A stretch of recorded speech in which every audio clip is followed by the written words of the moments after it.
What's up guys, Justin here, and in today's video, I'm going to get into copyrights a little bit. So I'm going to explain what copyrights are, how they apply to you and your music, and why you should strongly consider actually registering your copyrights and how to go about doing that. So let's go ahead and get started.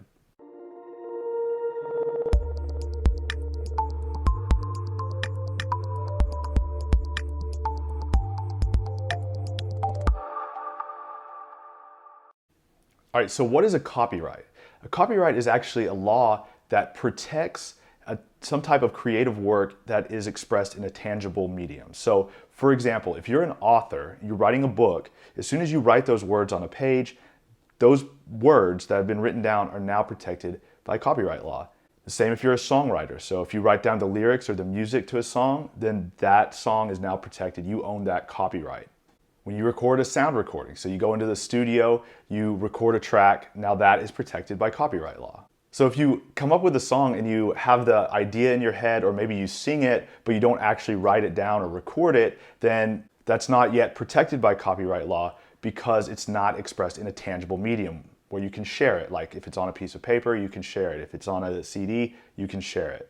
If it's on this video, it's something that you can share. So this video is actually protected by copyright law. Now, I don't even need to publish this video or register it. I still own the copyright. But there's a very important reason why you do want to register your copyrights, and I'll explain what that is here in a moment, and I'll explain how to do it as well. So when it comes to your music, there's actually two types of copyrights. There's a copyright for the composition itself, the actual song that you write, and then there's a copyright for the recording of the song. So the first type of copyright is the composition. So when you actually sit down and write a song, you now own the rights to that song. So if somebody else wants to go and record it, they can, but they have to pay you a license fee because you own that song, so you are owed royalties anytime somebody does a cover or somebody performs that song that you own.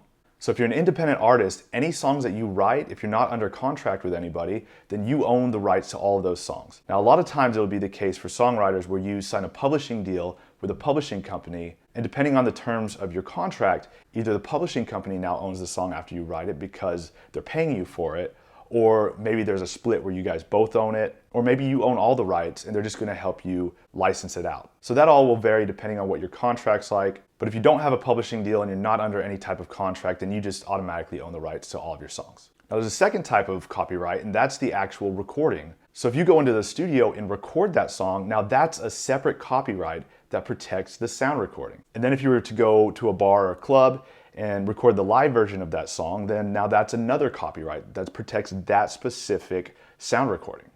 So just be aware of that, because when you register your copyrights, you're going to need to register both of those things separately. Now, why do you want to register your copyright? If you already own the right as soon as you create it, why do you want to register it? Well, copyright registration is considered what's known as prima facie evidence. So if somebody were to infringe on your copyright and steal your song and go record it and say it was theirs, and then you decide you want to go after them, you need to be able to prove that you actually wrote that before they did. Now, maybe you're not the type of person that would go sue somebody, but what if somebody else creates a song that sounds very similar to one that you've written, and then they say that you infringed on their copyright and they want to take you to court? Well, you're going to need to protect yourself. You need to be able to show that you wrote that before they did.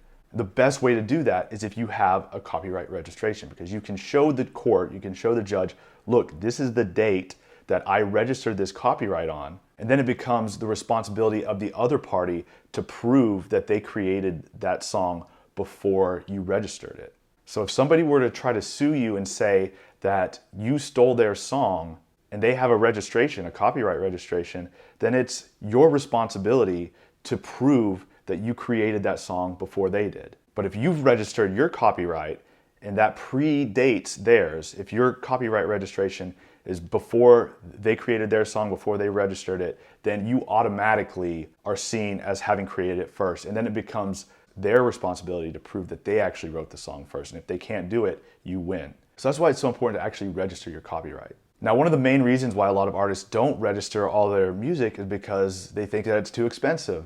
And it can be extremely expensive if you file a registration on every individual song that you write. But the fact of the matter is you don't have to do that at all. You only need to file one registration and it will cover everything that you've created if you put that all together as one work. So if you were to take every song you've ever written and put it on a disc and label it works of your artist's name from this date to this date, then everything on there can be filed under one registration with only one fee.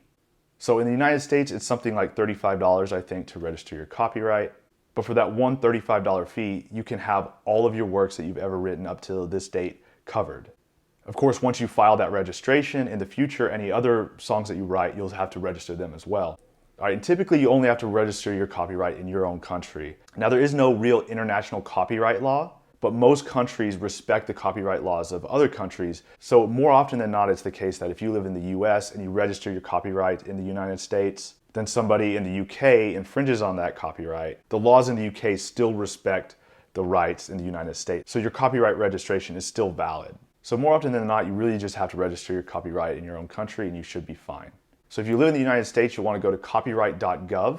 And if you live in any other country, you'll just want to go to a site called Google and type in copyright registration and then your country.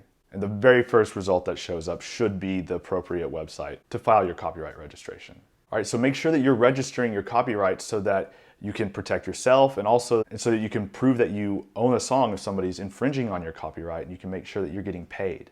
All right, so I hope you found this video helpful. If you did, please give it a thumbs up and leave a comment in the comment section below. And if you're not already subscribed to this channel, go ahead and click the subscribe button and click the little bell icon to be notified as soon as new videos are released. Thanks for watching. I'll see you next time.